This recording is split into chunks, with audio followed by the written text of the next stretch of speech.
खाई है एकरे सिरे कबो नाई है। हम होई बालू के बोझा छोड़िया मत उस्ताद, हम होई बालू के बोझा मारी ला दौड़ा के सोझा।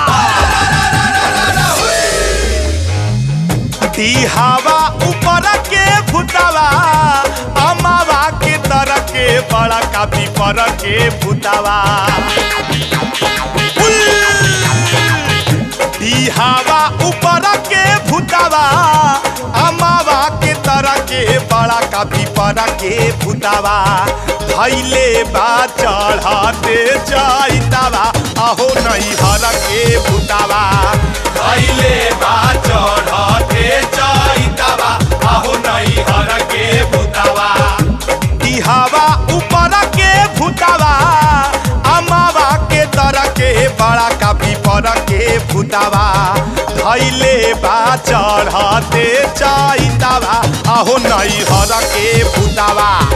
धैले बा चढ़ाते जाइतावा आहो नहीं हर के भूतावा। केहू के पूछो जानी ना जल्दी साला मानी ना, एकरा से कहती है कबो कब्रगाह के पानी ना। उड़िया मत उस्ताद, चपले हुआ तो चपले रहिया।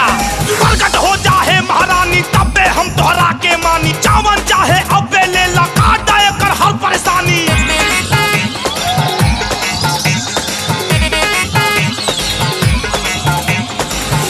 एकारा पेटो नहीं न कबनो जादू चला वाले बाटे।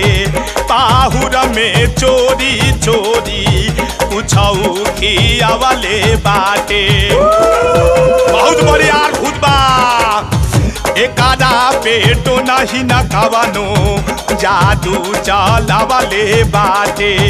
पाहुर में चोरी चोरी पूछऊ खिया वाले बाटे।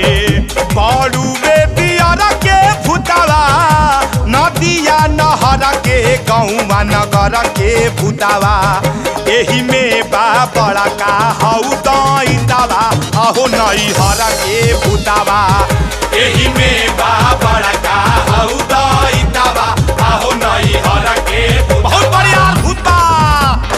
ऐसन ह ई भूत खुखार बसे न दे ई घर तोहार। केहू कहे जा ब्लैक से मारी, केहू के कलरा रोग से मारी।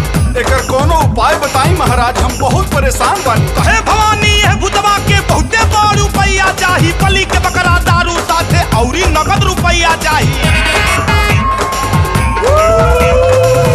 रखी है दिहावा रे अपने रोज दिया बार के। निरजला उपवास रखी है सुकावा सोमार के। जवन जवन बात कहतानी तवन ध्यान से करी है। रखी है दिहावा रे अपने रोज दिया बार।